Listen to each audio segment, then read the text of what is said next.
Assalamualaikum warahmatullahi wabarakatuh. Beberapa waktu yang lalu kita telah membahas dalam channel ini tentang kedatangan Zulkarnain ke Nusantara.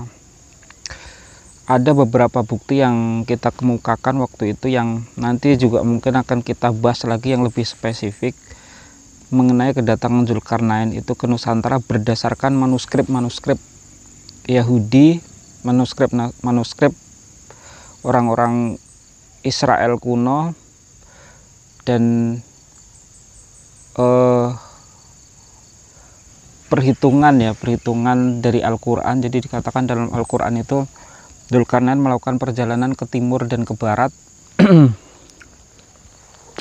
di mana di situ tidak ada penjelasan sama sekali bahwa Nabi Sulaiman telah berbolak-balik. Jadi seakan-akan di catatan-catatan tersebut itu Nabi Sulaiman di Al-Quran, Nabi Sulaiman melakukan perjalanan yang terus. Jadi tempat dia bertolak itu dia melakukan perjalanan ke arah barat, lalu melanjutkan terus perjalanannya dengan beberapa alasan yang bisa dilihat di pembahasan awal-awal tentang leluhur Nusantara ya, tentang catatan dari Mesir, dimana ketika bersamaan dengan Solon itu datang ke Mesir itu juga bersamaan dengan penaklukan Quraisy atau Cyrus yang agung ke Mesir, yang kita identifikasikan sebagai Zulkarnain karena kedekatannya dengan Yahudi. Dan seluruh sumber mengenai Zulkarnain ini dalam Islam itu dari Yahudi ya, jadi dari Israel. Jadi seharusnya dia yang paling tahu tentang Zulkarnain. Dan Zulkarnain pun atau Quraisy ini ketika itu juga mengembalikan orang-orang Yahudi dari pengungsiannya yang ketika dihancurkan kerajaannya oleh penguasa Assyria ya, dan dikembalikan lagi ke Israel. Dan Zulkarnain pun melakukan perjalanan tersebut ke Mesir berdekatan dengan waktu datangnya Solon itu, sehingga karena kebiasaan Zulkarnain ini dalam Al-Quran kan orang yang disebutkan orang yang bijaksana, dan riwayat-riwayat juga seperti itu, dia kemungkinan telah mengumpulkan banyak pembesar Mesir ketika itu dan mendapatkan berita mengenai yang kadang-kadang kita sebut Atlantis itu seperti yang didengar Solon. Dan dia melakukan perjalanan ke barat sampai tembus ke benua Amerika, sampai ke Nusantara seperti penjelasan kita, dan juga dijelaskan dalam riwayat-riwayat Israiliyat yang ditulis oleh seperti Wahab bin Munabbih atau ulama-ulama Kristen Yahudi yang telah masuk Islam.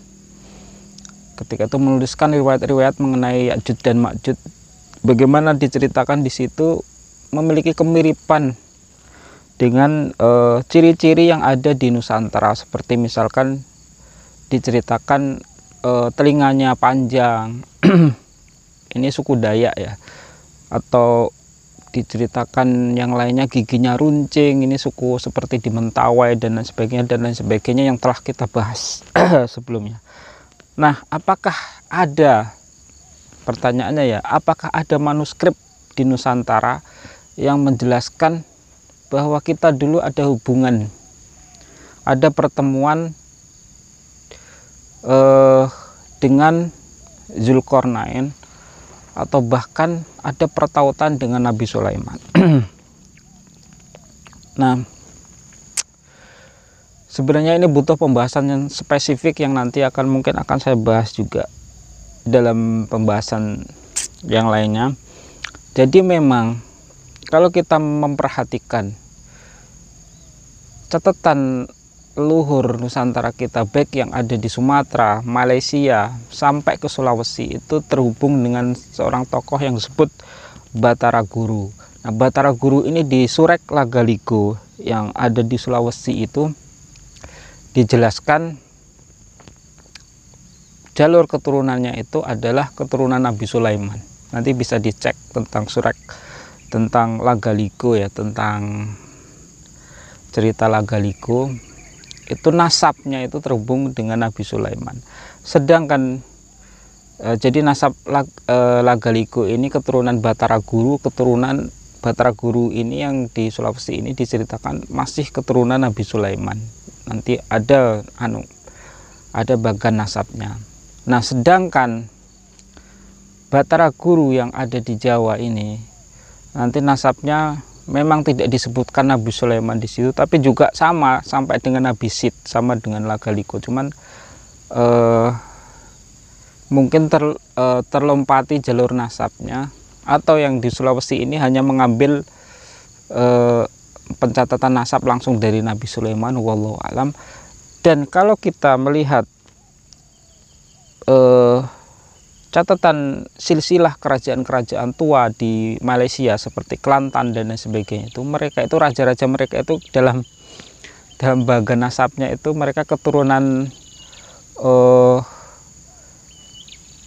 Zulkarnain ya, jadi Iskandar, Raja Iskandar, seperti itu mereka nulisnya di situ. Nanti saya juga cantumkan beberapa screenshot dari silsilah tersebut.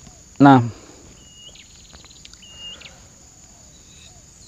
dari sini ada suatu rahasia yang besar. Ternyata leluhur kita ini ada kaitannya dengan Zulkarnain maupun Nabi Sulaiman, keturunannya.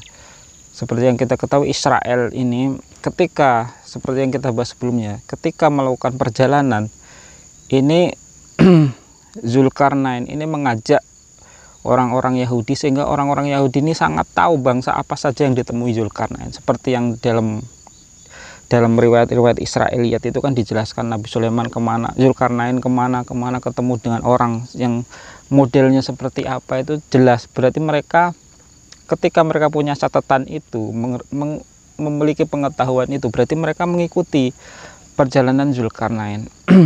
Nah, selain itu kerajaan tertua kita itu ada hubungannya juga dengan kerajaan Medang. Atau kerajaan Medang ini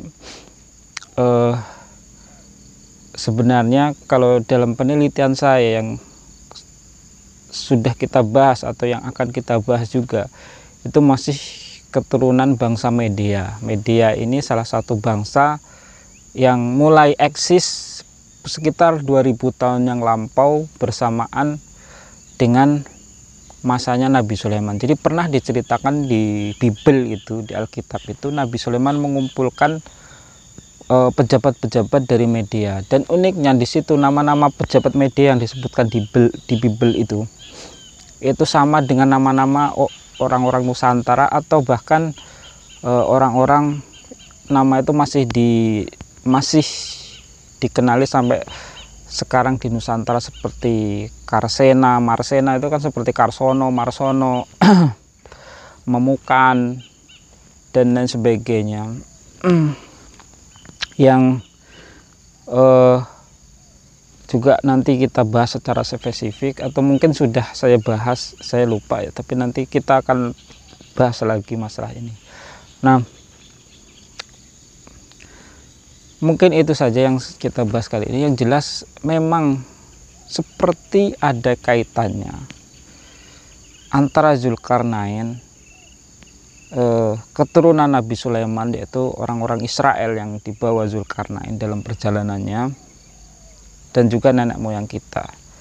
Tapi kalau dalam epik itu kan biasanya kan berbau-bau ini ya, biasanya berbau-bau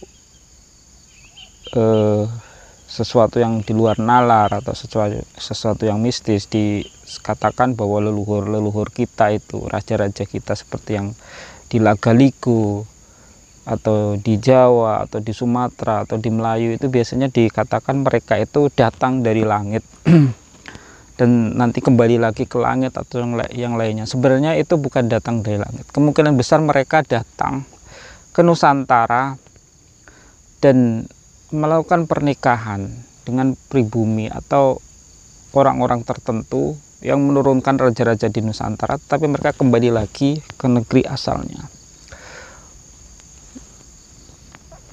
Nah, itu saja pembahasan kita kali ini. Nanti insya Allah kita bahas-bahas lagi lebih spesifik. Apa yang perlu kita bahas bisa juga dikomentari di sini. Wassalamualaikum warahmatullahi wabarakatuh.